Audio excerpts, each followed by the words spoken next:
Olympic Peninsula, where is that? Angeles.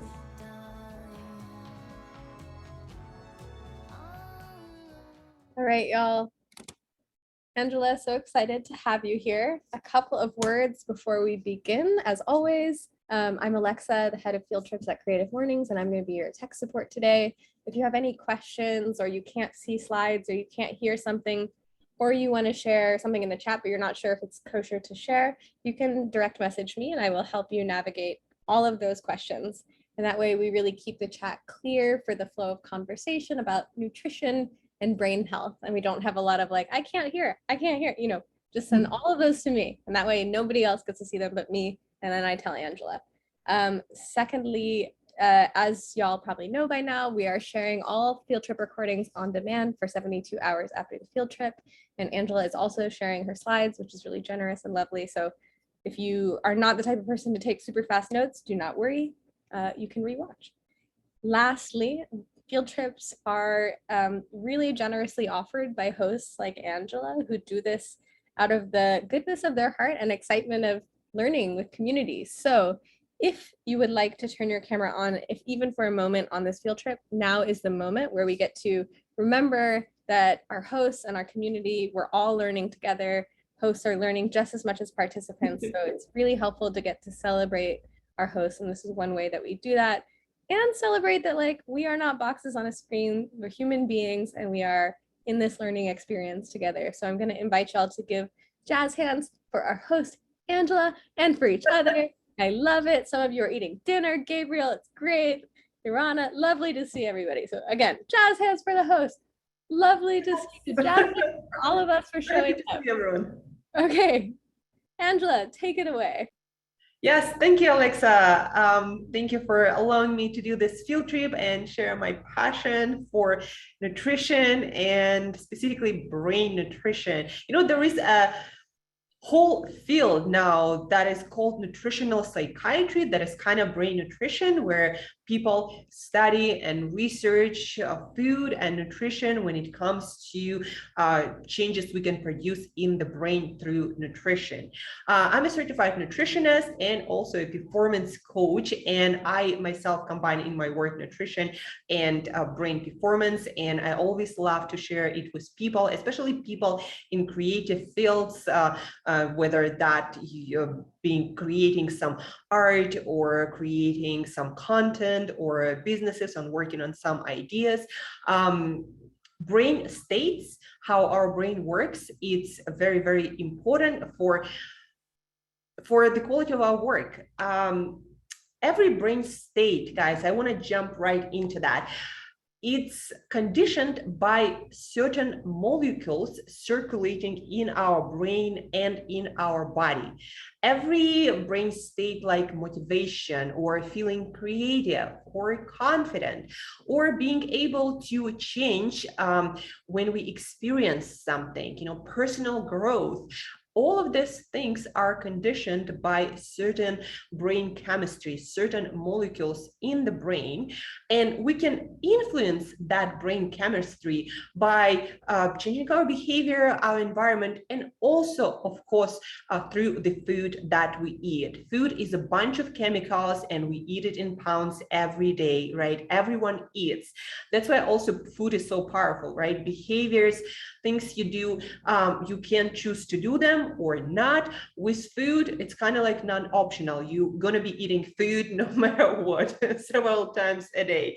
And it's good to know how you can use those meals that you love, foods that you love, with purpose, with intention, to produce certain states, certain emotions, certain thoughts and feelings that then translate into actions, into your work, and that as a result, change your life, right? And the impact you produce in the world, the legacy that you leave. That's, you know, why I'm so passionate about sharing this information with creative people, with creators of all kinds.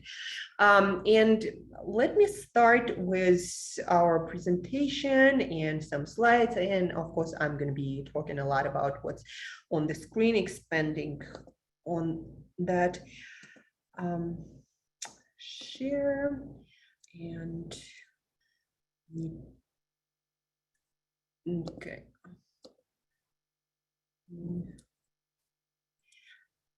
Yes, so first slide, brain nutrition, feeding your better brain. Learn, create, inspire. Today, guys, I want you to think about those three words: learn, create, inspire. You can actually, through food, change certain molecules in your brain that will help you to learn, to be more creative, to stay in more creative states, and through that, to inspire others, inspire the world. And also, through those foods that you learn about today, you can learn how to feel more motivated when you need it. And when you are in a motivated state yourself, you inspire other people a lot more. So learn, create, inspire. That's what we're going to be learning today. And we're going to be learning how to eat to produce those states. I'd like to start with the quote that I stumbled upon reading one of the brain nutrition books, nutritional psychiatry to be precise. And the book, the name of the book is Mood Cure. Very fascinating book, easy read, some science, but more of practical stuff. And the quote in this book is about serotonin. And serotonin is one of those good chemicals, and we're going to talk more about it today. But what you want to understand about serotonin is it's very, very important for feeling confident, for having a feeling of trust in yourself, in the world.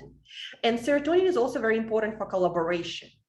So it's one of the very important for creative people chemicals. Like when you trust more, when you collaborate more, that's where you produce your boldest, most unique, most impactful work. And the quote goes like this: serotonin, like everything else in your body, is made out of the foods you eat. You really can't feel right if you don't provide your emotion producing sites, that means in the brain, different regions, with plenty of the specific fuels they need. So serotonin, the molecule that is important for confidence, for trust, for collaboration, just like any other brain chemical, is conditioned by what you put on your plate and the fuels that you deliver. So I find this quote to be powerful and to be very relevant to what we're about to learn. Because again, every single state that is important for us to stay focused, stay creative, to deliver our best work in the world, all of these states, all of these brain molecules, they depend on the fuels that we put on our plate. And now we're going to move into brain nutrition fundamentals. I already mentioned a few very specific scientific words like serotonin that come from the world of neuroscience, those molecules that circulate in our brain. But before we get deeper into those specific molecules and what we can eat to adjust those, I wanted to talk to you about fundamental nutrients and very simple food groups to include in every meal, ideally, that design that ensure the underlying productive brain chemistry that allows you to be productive in anything that you do. So in order to feel focused, to stay alert, to stay mentally sharp, to remember, to learn, to be in a flow state, any of the productive states of the brain, of the mind, they require thus a fundamental brain chemistry that is conditioned, primed by foods in those three major food groups that are brain nutrition 101. And they're actually very simple. They're very flexible. You can design so many meals, plant-based, or not plant-based, carnivore, like whatever diet you are on, you can put those foods in the buckets and design like a lot of meals, and no matter where, in which country you are, which city, like what shop you shop at for groceries.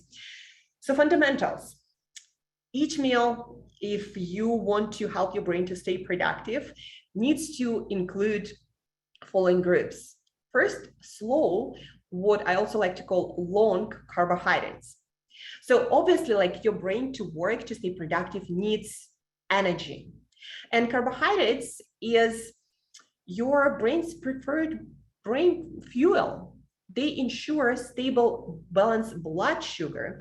And stable blood sugar, balanced blood sugar in your brain translate into that steady, balanced mental focus. So instead of your energy and your attention and your focus and your emotions going like this, when your blood sugar spikes and crashes, slow released carbohydrates allow your blood sugar and with that energy and productivity go very steadily.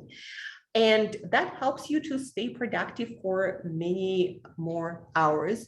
Then it allows you to stay in flow states, stay focused, learn for much, much longer instead of having, again, those peaks and valleys going up and down and crashing and then figuring out what to do with that. So what are those slow, long releasing carbohydrates? Those are carbohydrates that come from whole foods with fiber, as simple as that. The more fiber that food has, the slower the release goes and the easier it is for you to stay focused for longer periods of time. So the foods that have the most fiber are things like beans, lentils, whole grains. Those are complex carbohydrates with a lot of fiber that allow your body to get access to that blood sugar and allows your brain to maintain steady, balanced state for longer. Also, other great sources are whole foods that either starchy tubers like potatoes, sweet potatoes, similar things, maybe cooked carrots or beets, and fresh whole berries, fruit, not things that were processed, powders, like if it's white flour or juices, or even smoothies, not that great as whole foods, simply because your digestive system has to break down the fibers, and that slows down the release of those carbohydrates, and that slows down the release of that blood sugar, and that allows, again, to maintain stable energy levels, and that allows your brain to be in its productive state for longer.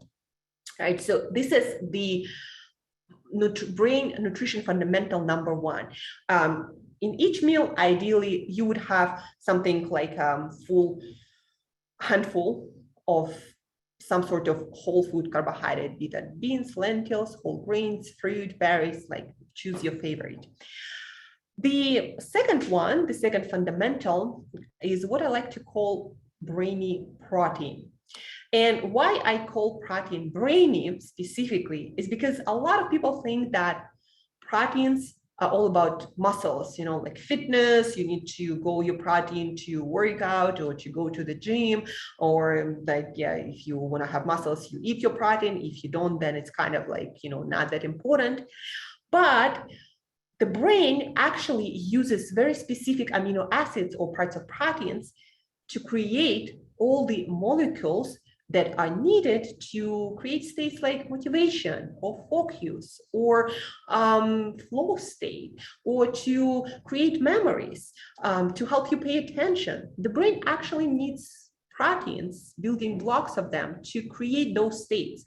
When I work with women, especially because women kind of tend to eat lower protein diet for one reason or the other, at the beginning, they all tell me very often that it's hard for me to focus like near breakfast or till lunch, or I feel hungry, or I feel a little bit lightheaded, or just my attention all over the place. And when I ask what do they eat for breakfast, very often they have very little to no protein. Like they might eat a little bit of beans, but it's not enough. And we're going to talk about specific proteins in a couple of minutes.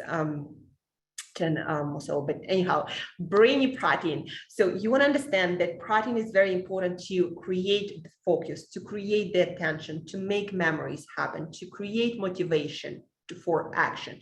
All of that requires protein. So ideally, besides the slow releasing carbohydrates for energy, you would want to have source of protein at every meal. And the best sources for protein for the brain to get all it needs are animal-based protein, like chicken, fish, eggs, yogurt, anything like that. From plant-based diet, tofu, soy, those are the best options, right?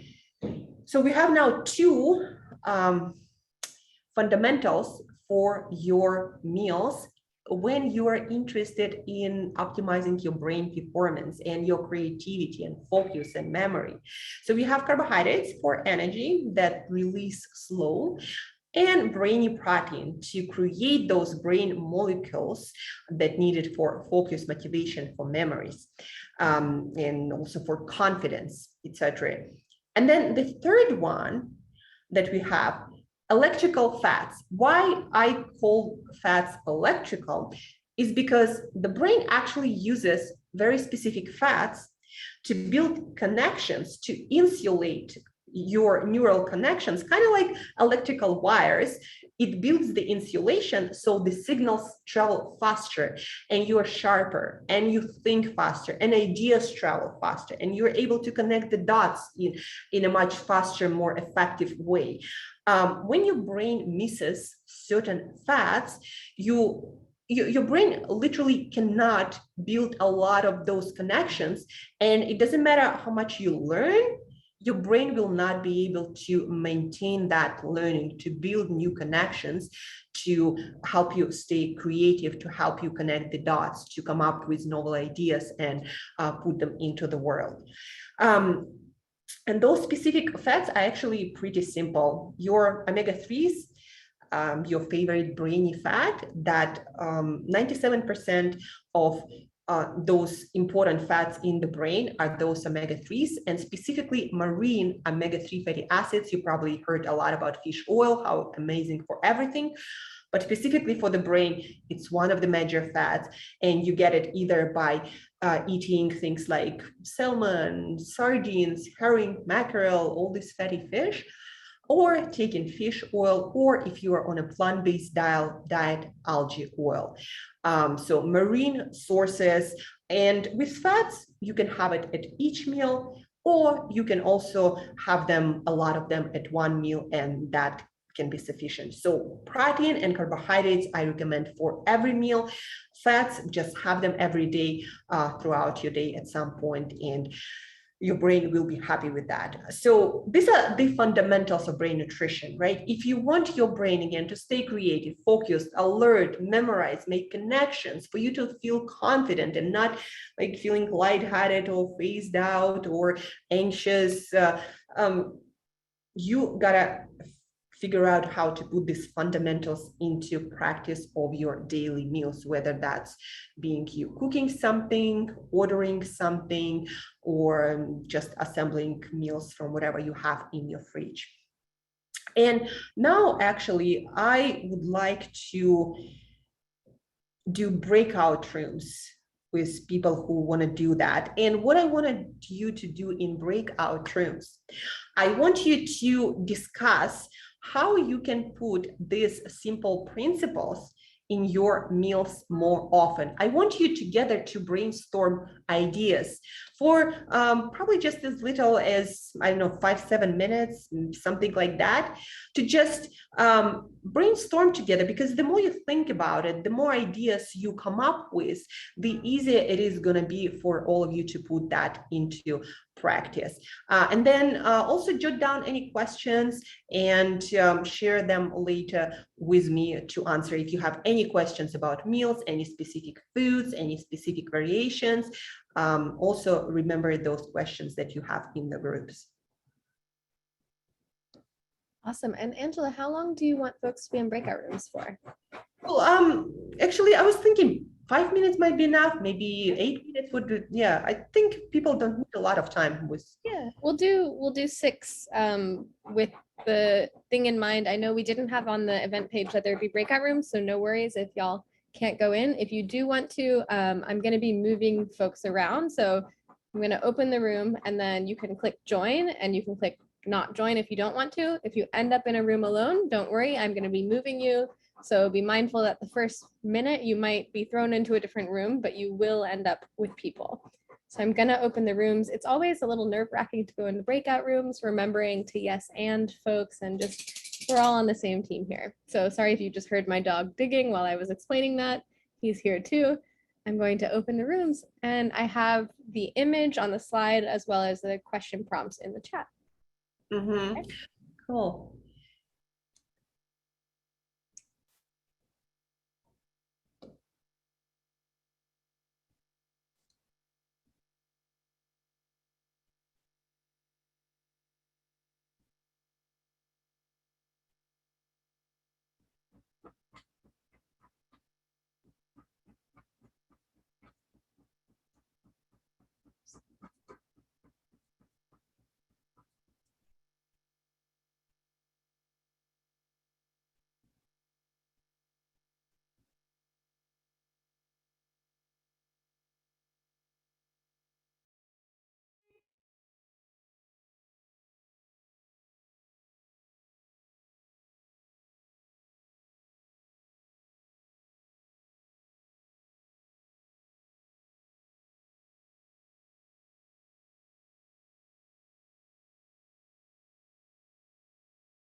Yes, so can we continue? Is everyone in? Okay, so I hope everyone got a chance to share some meal ideas, some practices that you've been doing, maybe some ideas, what I've heard about supplements. By the way, about supplements, I also mentioned like eating protein, but if, for example, you can't for some reason eat a lot of protein, right, you can also substitute one of the meals, for example, with a shake, be that plant-based or not plant-based. So luckily in our today's world, we have so many options, so it doesn't have to be one thing or the other, right? Again, as I mentioned, you can be on any diet and still meet most of the requirements. So we're going to have more time at the end, I think, for answering questions that you guys have. And for now, I'm just going to continue with the presentation, and we're going to talk more about specific brain molecules that are specific for certain brain states, right? You can modulate, like, okay, do I want more motivation? Do I want more like creativity? So you can actually do that through food too. So I'm going to continue sharing my presentation. Think should be good. So now we're going to talk about three of our brain's favorite molecules. I like to call them that way because they're just very, very important for a lot of states. And you want to get familiar a little bit more with those specific brain molecules. In neuroscience circles, they're called neurotransmitters, or basically messengers that brain cells use to communicate between each other. Like certain stimulus in your environment appears, and the brain chemicals start to shoot those to each other to create certain states to produce certain action. So that's what they do. And they also, in our brain, through our body, they are used by the brain, by the body for different purposes, but they also have very specific qualities that translate into very specific states. Let's start with dopamine. Dopamine, some people think it's a molecule of pleasure, but it's actually not the molecule of pleasure. It's more of a reward chemical that we get in anticipation for reward. Like when your brain thinks that certain action, your activity, your work will produce desirable result, desirable reward, your brain releases dopamine to help you to jump into action. Dopamine helps you to stay focused on one task at hand, so you produce that result, that work, to get the reward that you envision.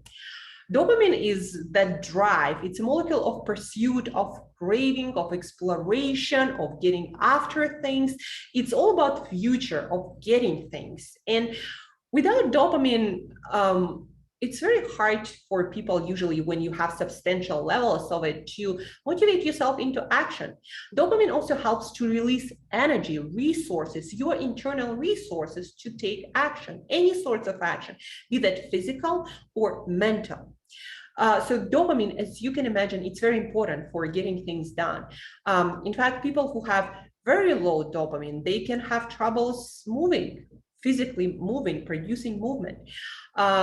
People might get depressed because they just don't feel that motivation, that zest for life. They feel like life is kind of blah and they're not interested in it, right? That's what lack of dopamine might mean. And obviously the levels of that molecule, they kind of like change. Usually you have more at the beginning of the day because it also helps you to stay awake and alert. And later in the day, you usually have less of it that helps you to fall asleep, to chill down. So dopamine, again, drive, pursuit, motivation. If you have a lot of it, you probably have good levels of dopamine, even though we still, a scientific community, we don't know how to measure it in the brain. Like it's hard to open it up and it disappears very quickly. But when you are motivated, scientists say most likely your dopamine levels are very high. And in a moment, we're going to talk about nutrition for each of those chemicals. Right now, you just want to understand that dopamine is your action, is your motivation. If you want to inspire people, you want to be motivated, and dopamine does that. If you want to produce a lot of work, you want your dopamine levels to stay high. If you want to explore, if you want to stay excited, you want your dopamine to be at a higher level. Serotonin, another very, very important brain molecule. And that is kind of an antagonist to dopamine. If dopamine is about future, pursuit, getting things, then serotonin is about being at peace with what you have, being content, being confident, being okay with how things are, being satisfied with life. You know, a lot of people who are always driven to pursue and can't seem to get pleasure from what they have, they tend to run really high on dopamine and not so high on serotonin. They kind of like the scale. You want to have both of them, but more or less in balance. And so serotonin required for confidence. It is also required for things, as I mentioned at the beginning of our field trip. It's important for trust, for collaboration in communities, in groups, in teams where serotonin, where you have a lot of trust, a lot of collaboration. Usually serotonin levels of people in those groups are at a good level. Again, as I mentioned, also a lot of brain chemistry can be influenced through behaviors. Like if you build trust with someone, you collaborate a lot, you tend to boost serotonin levels. And I would argue that for a creative person who wants to deliver unique work, who wants to trust the process, who wants to be okay with how things are and being more present, serotonin is one of those chemicals that you want to care about to deliver that work boldly and confidently. So dopamine, serotonin, your drive to pursue and your confidence and your trust into the process. That's what those chemicals are about. And the third, also, I believe very important for creative people, for people who do innovative work in the world, people who are into self-development, self-growth, and into self-change based on experiences we go through in life. Acetylcholine, kind of like funny name. You probably haven't heard about that. Don't hear about that very often, like about dopamine or serotonin. But acetylcholine is actually what they call a gate into neuroplasticity. And neuroplasticity is your ability, your brain's ability to change in response to experience, in response to what you learn. Acetylcholine is also happened to be a very important, crucial actually element in forming memories. Like if your levels of acetylcholine are substantial, you're not going to be able to form memories. And I would also argue that memories make us who we are. Like if you don't remember things and you have amnesia, you don't have a personality, right? And that's obviously an extreme example, but the worse your memories are, the less you remember, the less richness of a personality you have. And also, as I mentioned, again, it's the gate to learning, to changing, to responding to experience and being transformed by it. So acetylcholine, very important for that. It also happens to be important for focus, for alertness, and even for dreaming, for rapid eye movement sleep, where we form also memories, where we analyze our emotional experiences, and where we often, they say, might be connecting the dots and coming up with ideas. So acetylcholine, a very creative chemical, also helps you to learn, helps you to change. So obviously you also want to care about that molecule as well. And now that you are more or less familiar with what these molecules do, I'd like to, of course, focus on the foods that you can use to increase the levels of those molecules on a regular basis in your brain.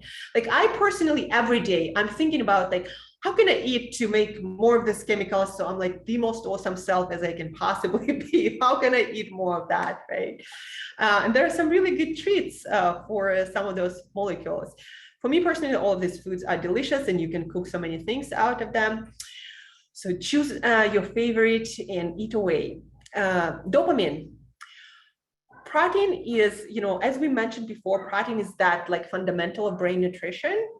And dopamine is actually made out of protein. One of the key building blocks is actually a very specific amino acid, L-tyrosine. It's a part of protein that abundantly found in very specific foods like beef or pork or fish, eggs. Basically all animal protein are quite rich in it.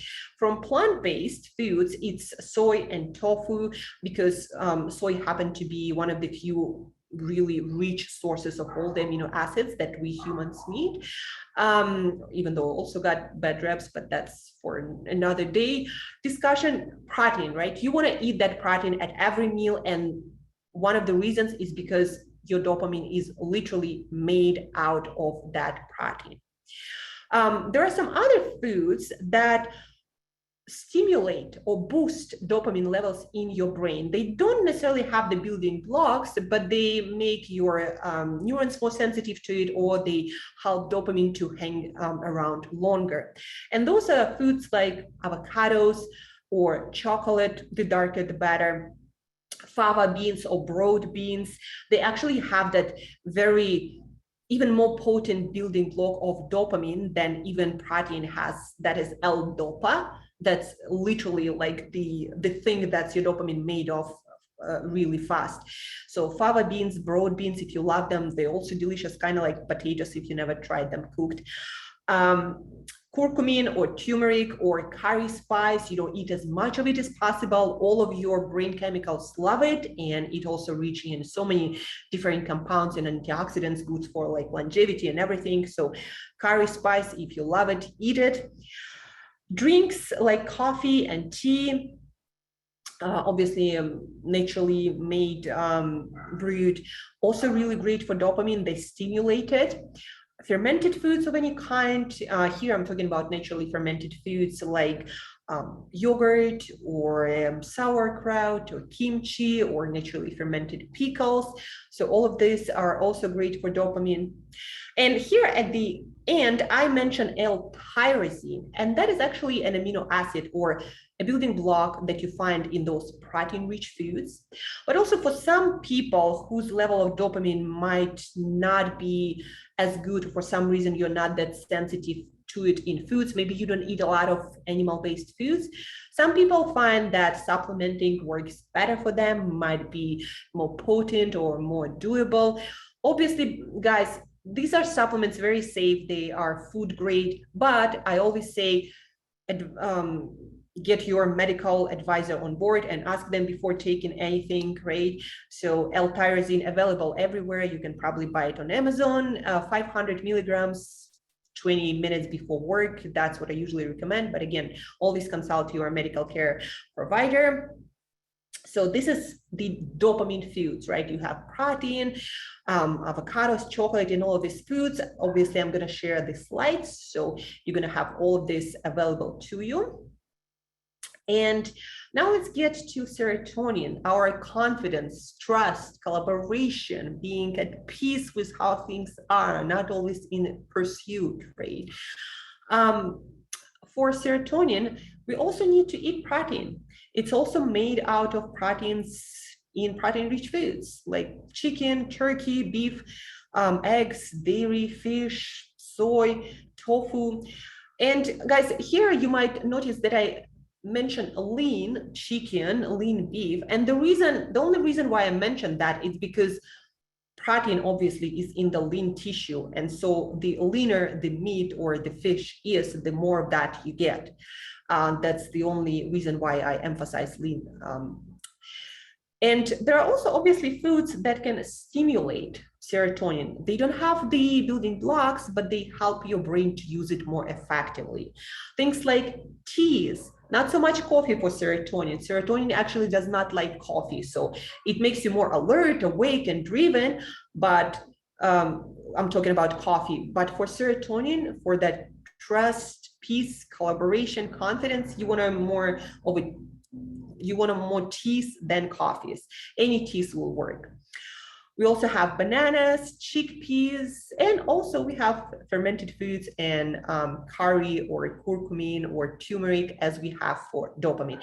As you can notice, a lot of foods, they're kind of like good for a lot of stuff, right? So that's why I'm also saying brain nutrition is quite easy once you get the basics. You can eat the same foods and stimulate a lot of good neurotransmitters that you need for all of these beneficial states. So obviously protein, and then things like teas, for example, or fermented foods, turmeric, and L-tryptophan. That's an amino acids that serotonin is made of. And specifically for serotonin, for many people, it's harder to absorb it from foods. So many people who suffer from kind of like under the dark cloud syndrome, or not being in a good mood often, right? A lot of people find it more beneficial to consume L-tryptophan as a supplement. Also, again, very safe, available everywhere, but also consult with your medical care provider. Also 500 milligrams. If you're taking notes, that's the dose that is recommended, also about 20-30 minutes before you want it to act. And that's what we have for serotonin. Again, very simple.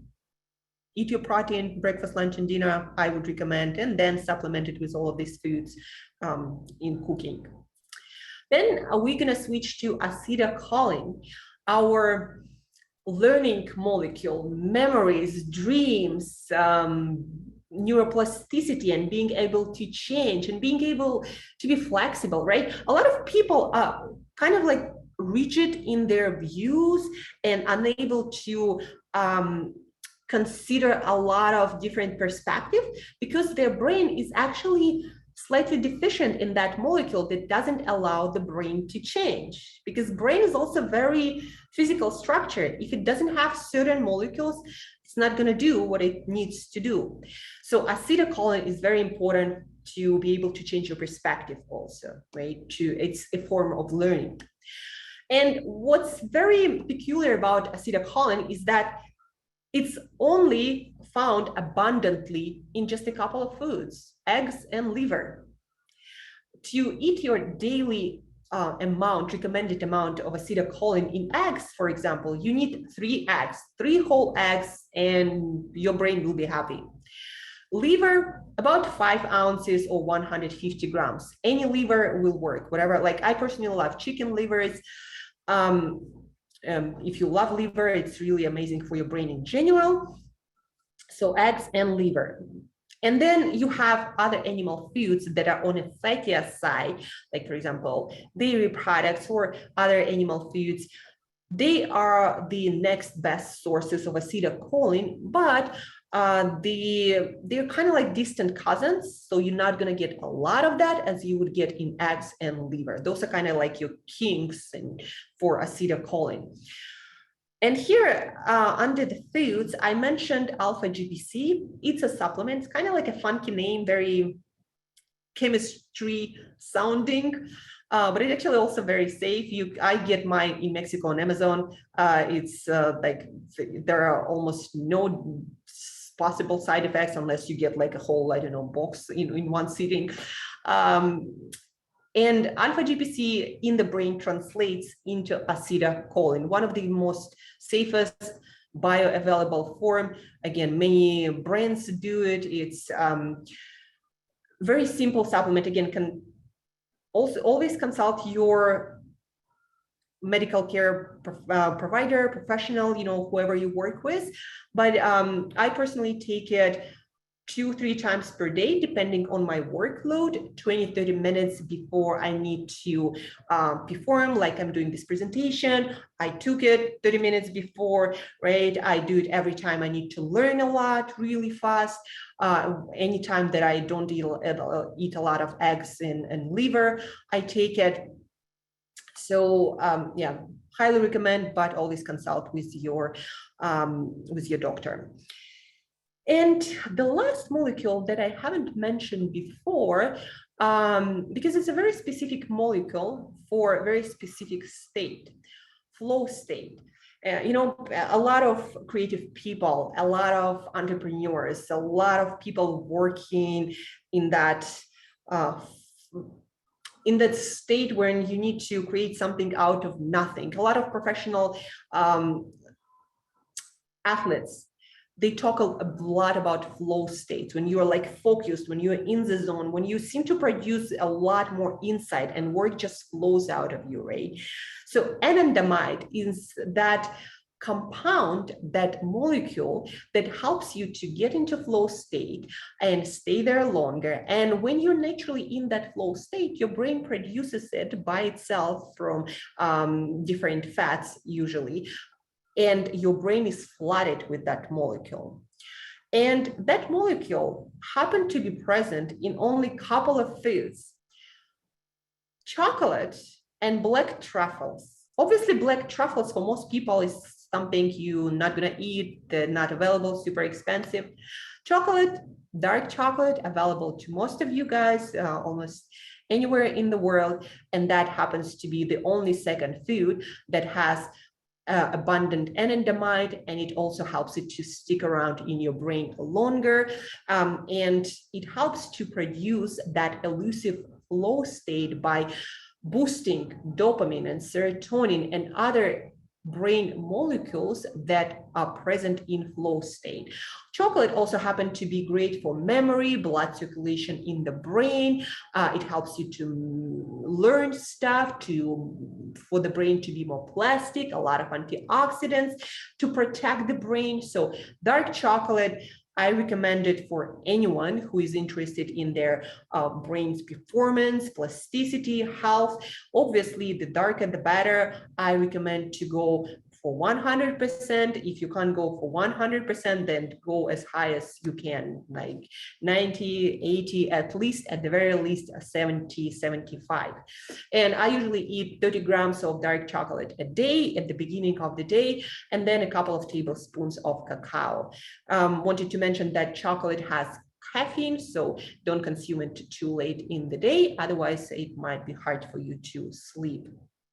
I also once ate too much chocolate before going to bed and couldn't sleep, so it works. And chocolate also, if you didn't know, it used to be called foods of the gods here by Maya and Aztecs in ancient times. They used it as bitter drink to help shamans to connect to the divine, communicate with God. Might have something has to do with flow states, right? We don't know, but that's the history of chocolate. And besides that, guys, besides all these molecules, all these foods for very specific states to open up your creativity, your learning abilities, to be more confident, like with serotonin, or to be more motivated, like with dopamine, that also helps with focus, by the way.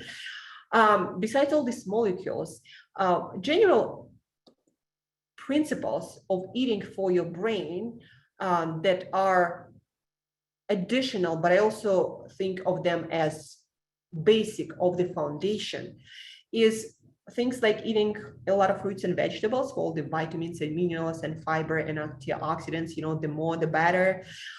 Things like walnuts in one of the groups, actually, somebody mentioned walnuts being the source of omega-3s, omega-6s, also very beneficial for the brain fats.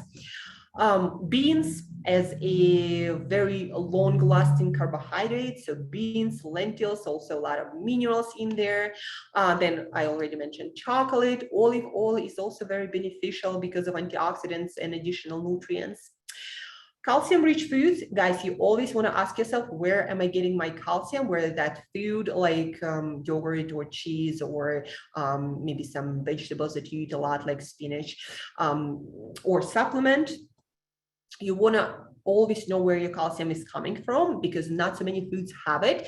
And every time your nerves want to communicate, to send a signal, your brain releases calcium. It also needed to contract muscles, etc. And when you don't get enough, the body takes it from your bones, and that's not good long-term for your bone health. That's why you always want to know where my calcium is coming from every day. Organ meats, superfood for the brain because of B vitamins, the richest source of them. So if you want to feed your brain, to flood your brain with B vitamins, organ meats like liver are amazing sources. I love chicken livers personally.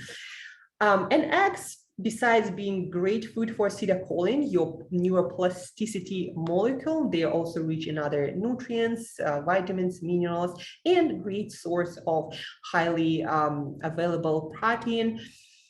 And on top of that, don't forget that it's very hard for most people to design a very balanced diet every single day. So things like multivitamin, multi-mineral on a daily basis is a good idea for most people. Obviously consult with your doctor or ask for professional advice on the sources of your vitamins and minerals for quality mostly. And omega-3 fatty acids. Not a lot of people eat a lot of fatty fish every day, right? Sometimes you're on a vegan or plant-based diet and you don't always supplement. Then look into supplementation, either fish oil, again, if you don't eat fish every day, or algae oil if you're on a plant-based diet, you're vegan or vegetarian. And that's about it, guys. So when it comes to the foundation of brain nutrition, of a productive, creative, motivated brain that learns fast, that helps you to create new ideas, build new connections, and get into flow state more often, right? This is the foundation. If you apply it daily, I'm always like, even now, I'm surprising myself because I don't remember, once I started to put this into practice, when was the last time when I couldn't make myself feel the way I want to feel? Like, what do I need to do and how do I need to feel for that? Let me eat for that, let me do things for that, and then show up and do my best at whatever, appearance or whatever, like chance to create something I know how to put myself in a certain state for that. And brain nutrition, again, is an amazing tool that all of you can use, guys. So that is it for the main part. I think I was trying, I think that's, so yeah, that is the last slide. I wanted to thank you for coming, for joining today's workshop and class. I'm going to answer some questions in a minute. I wanted to mention that I'd like you to connect with me if you feel like you want to more learn more about brain nutrition, I'm most available on Instagram, where you can daily learn from me. I post videos about brain nutrition, performance. I answer questions there. So a lot of daily tips there at 1000 Year Young.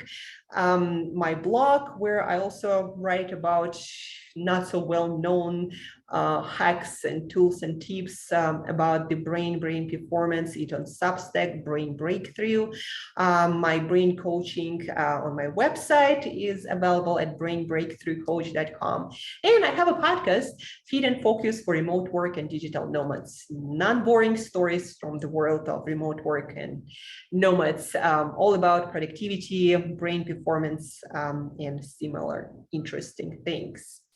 So thank you guys again. Thank you for coming. And we're going to take some questions. We have a little bit of time left. And if you want to stick around, then please do. I'm so happy to have all of you here. Maybe you'll get some questions while I'm answering this. And Alexa, if you help me to navigate where those are again.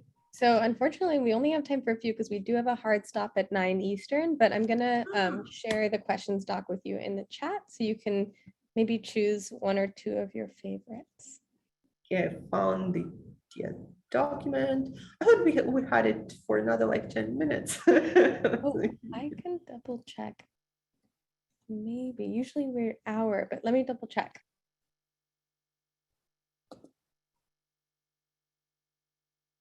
Okay. So, okay. You're right. We do have till 9:15. That's great. There we go. The room will not be closing. We've got 15 minutes. Okay, that's awesome. So guys, stick around. I'm gonna try to answer all of the questions. Can you share more good sources of electrical fats? Really great question, because I noticed that a lot of people just don't eat enough. So the best sources, as I mentioned, are fatty fish, salmon, mackerel, sardines, herring. I think eel, also a great source, even though not so many people eat it outside of the UK. For those specific essential fats for the brain to build nerve insulation, to build connections, you want to go for marine fats specifically, not walnuts, even though they're also quite good for you, but specifically marine sources. So either eat fatty fish or supplement with omega-3 fatty acids in a form of fish oil or algae oil in the amount of 2 grams specifically. And in one of the slides, I actually mentioned the amount. So fatty fish, if you eat it as much as possible. If you don't, supplement. Since you mentioned protein shakes, what do you think of something like Soylent? Claims to have all the nutrition you need, but not exactly natural. So yes, Soylent as a meal substitute and a source of nutrients. Let me start with what I don't like, what Soylent says. It says we have all the nutrients. First of all, we don't know all the nutrients as scientific community. We just discovered vitamins in the beginning of 20th century. So you can't put everything you don't know in a bottle, right? We still don't know everything that an apple has. So that's what I don't like. That's why I recommend as a supplement, it might be a good idea, right? But as a source for all of your food, probably not the best solution. As a protein shake, again, as an option, as a supplement to your meals, great idea, because they also happen to have vitamins and minerals. If you tolerate soy well, then it's a good option. Yeah, quantity of omega fats, I already mentioned 2 grams. It is recommended by nutritionists who have PhDs in nutrition science. So they did research, and that's the amount that is recommended for health, and to not just for brain performance, but for health, for longevity, for lower inflammation levels. So 2 grams. Here you want to be specific when you read the label of a supplement. For example, it gotta say EPA plus DHA, and that amount should be 2 grams, not overall amount, what it states on the label, but the amount of EPA plus DHA specifically. When it comes to fish, it means about 180 grams or about 6 ounces of fatty fish. That's the amount you want to consume if you want to get it from fish. I personally either eat fish or supplement, right? On the days that I don't eat fish, I supplement. Which vitamins and minerals interrupt the absorption of other vitamins and minerals? Most vitamins and minerals are better absorbed with food. That's the only thing I can tell you. If you consume normal amounts, not mega amounts, but normal amounts of things like, I don't know, vitamin D or B or selenium, eat them with food. If you can, I don't know, take a pill and cut it in 2 parts to distribute that amount for better absorption, that's probably a good idea. When it comes to absorbing different nutrients together, it doesn't seem to be such a crucial element, even though they say like iron is good with vitamin C, etc. But I always tell people, keep it simple. You're never going to be able to just separate all of the nutrients and think about all of that every single day. So just eat it with food. That's a good enough recommendation for most people. Protein from mushrooms and algae, they have different amino acids. So when it comes to the brain and different organs, tissues in your body, you need specific amino acids, and they're different for mushrooms and animals and things like algae. So if you are on a vegan or vegetarian diet, I always recommend to have at least 1 serving of protein that is in a form of supplement that is made in a specific way to combine different plants to give you all of the amino acids, right?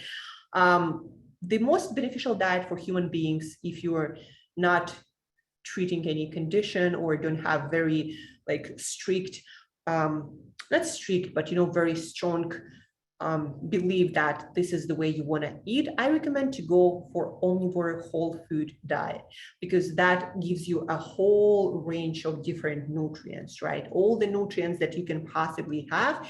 The more foods you eat, the more food groups you eat, the more of those you get. So if you start getting your protein from mushrooms and algae, it's just not the most effective way and not doable if those are the only foods that you eat. Fresh vegetables. I mentioned it, fruit and vegetables as a foundation. Eat as much as possible. On top of that, as a source, kind of like you eat your carbohydrates, you eat your proteins, but fruit and vegetables, they should be in every meal for snacks, like as much color, as much fiber, antioxidants as possible. Usually what data shows, the more fruit and vegetables people eat, the longer they live, the less disease, the less health problems they have. This is like the foundation of, I think, every diet that's out there, unless of course, some people have certain sensitivities or problems with digestive system.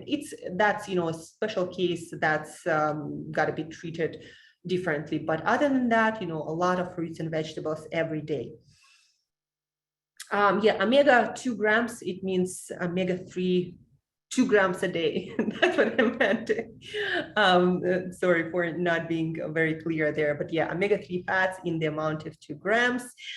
Soy, is it actually something to avoid?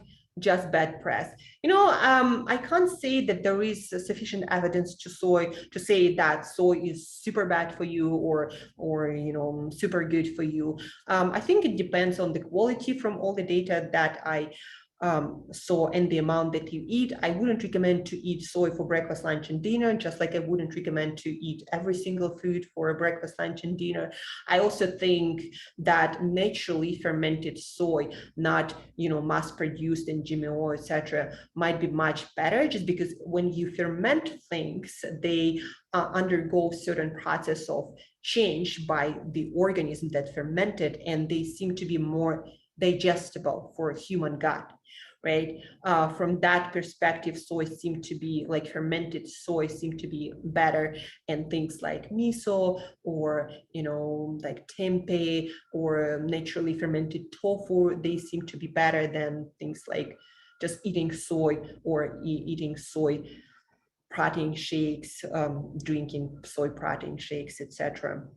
So again, details in nutrition, a lot of details, you know, not everything is at all black and white. Rich protein for breakfast besides eggs. Processed meats proven to cause cancer and not consuming frequently. You know, processed foods in general, try to consume less of it, doesn't matter, meat, carbs, or anything, just the more processed the food is, seem to be the worse people do, like long term, right? Doesn't just mean meat, but also everything that is heavily processed. As sources of protein, you know, besides eggs, you can have chicken, meat, fish, yogurt. A lot of people actually love yogurt, Greek yogurt specifically, because it is higher in protein, almost double the amount of regular yogurt. So yogurt very popular for breakfast just because it's easier to eat, not cooking anything. But also just, you know, I sometimes eat some tuna on some whole grain sandwich, or a couple of sardines, also a great source. Depends on what you love, right? So again, yeah, processed probably not the best option, but other than that, any kind of meat or fish or chicken, that's what I would recommend. And you know, the question also says, you know, frequently. As a general rule of good, healthy nutrition, try to include as much variety as possible. Don't just eat one food, but like kind of rotate them. You know, this week you eat more, I don't know, chicken. Next week you eat more fish. Next week you eat, I don't know, more eggs. And try to just rotate in fruit and vegetables and grains. And the more you rotate things, the more nutrients you get and the less negative possible effects you might get. The same, like, you know, some people ask me, well, spinach is good, let me eat it, you know, a lot of it and juice it and make it, put it into smoothies. But I always say, you know, spinach is good, but also change your vegetables. Don't just eat one nutrient, because that can also be not such a great idea. Is it more important to take fish oil over an omega-3 supplement, which may not be sourced from fish? So when it comes to omega-3 supplement, you want to get marine sourced omega-3s, and that can be fish or that can be algae. And the quality seems to be the same because fish gets its omega-3s from eating algae, right? So seaweed is actually the source of what fish gets. The only thing you need to care about is the amount of EPA, DHA, those specific fatty acids. And again, 2 grams of those combined, that is what's recommended. And then it doesn't really matter if that's good quality supplement, whether that's fish or algae. And what is the best source to find the amounts of vitamins and minerals we should be consuming each day from our foods? As I understand it, you're asking where maybe you can find information about the amounts of vitamins and minerals. There are different databases. There is recommended daily amounts, 𝐷Is, right? You can just Google it and you'll probably find a website where that can be listed. Different countries have slightly different amounts just because of different research that they do. So if you Google something, you know, for US, you might find one kind of information. In Europe, you might find something slightly different, but in general, they are quite similar. But again, you probably want to Google something like recommended daily amount, RDA, and that's what you'll Google, and you'll find a website or some database where you're gonna look it up. But all of those things also constantly updated. As I mentioned, nutrition is a very, very young science. Compared to physics, chemistry, it's like a baby. You know, first vitamin was discovered at the beginning of 20th century. Literally, before that, we didn't even know those existed. So we are not even sure that we know all of the essential vitamins and minerals. Just be aware that those amounts and data, they're not exactly truth written in stone. They just the approximate amounts. And a lot of them actually are amounts that prevent deficiencies and disease, not necessarily optimal amount. Like for vitamin C, for example, you can find information like you need to eat 90 or 120 milligrams per day, but that's to prevent scurvy. or deficiency, or not to have health problems, right? What is optimal amount for you specifically, that might be a different story. I personally probably consume about 500 milligrams just from foods, right? So it's very individual, personalized, and what's usually in the database has to do with preventing disease and deficiencies, not optimizing for the best nutrition. So I think that's it. We have all the questions covered.